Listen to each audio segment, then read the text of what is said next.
এসে আমাকে চাবুক মারে। কিন্তু কেন? যাতে আমি এই রাজ্যটাকে দিয়ে দিই।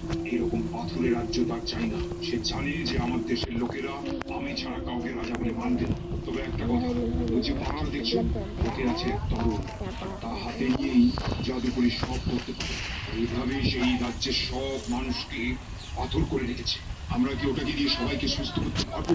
পরে কিন্তু আমি ভাবছি অন্য কথা। কি কথা গোপাল? আমি ভাবছি এই রঙিন মাছ যদি পাথরের মানুষকে জীবন ফিরিয়ে দেয়, তাহলে এর ফল ওই জাদুকরের উপর কি হতে পারে? সে তো আমি জানি না গোপাল। আমার কেন জানি না মনে হচ্ছে এই রঙিন মাছ আছে, যা ওই জাদুকরি রঙিন। ঠিক আছে, দেখা যাক।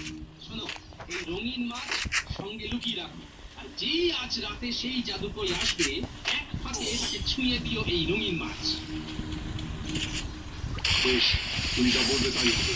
আমি লুকিয়ে থাকবো ঘরে। নাও নাও, এখন তুমি আগের মতো শুয়ে পড়ো। বেশ, তুমি থাকলে আমি সাহসও পাবো গোপাল।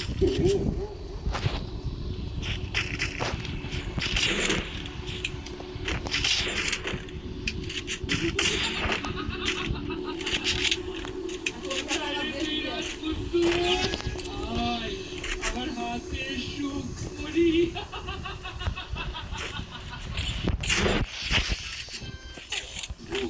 জাদুকর, কেন রে, কি বলবি?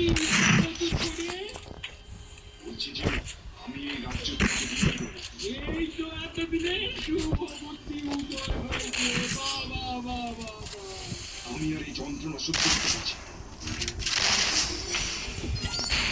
কি বৌদি, কোনো খবরই তো নেই। তাহলে গোপাল কি আর নেই? না না, সে কথা বলা যায় না এখনো। কেননা সে দেখে এসেছে যে তাই রাখবো না, কিন্তু তুমি কি করবে আমাদের জন্য? যা বলবে তাই করবো, তাই করবো। হ্যাঁ, হ্যাঁ, যা বলবে তুমি। যদি না করো, তাহলে দেখতে পাচ্ছ তো? হ্যাঁ, কোথায় রেখে যেও না। না, যে তাই হোক। কৃষ্ণচন্দ্রকে মুখ দেখাতে পারবো। দেখি, হায়, হায়, হায়, হায়, হায়।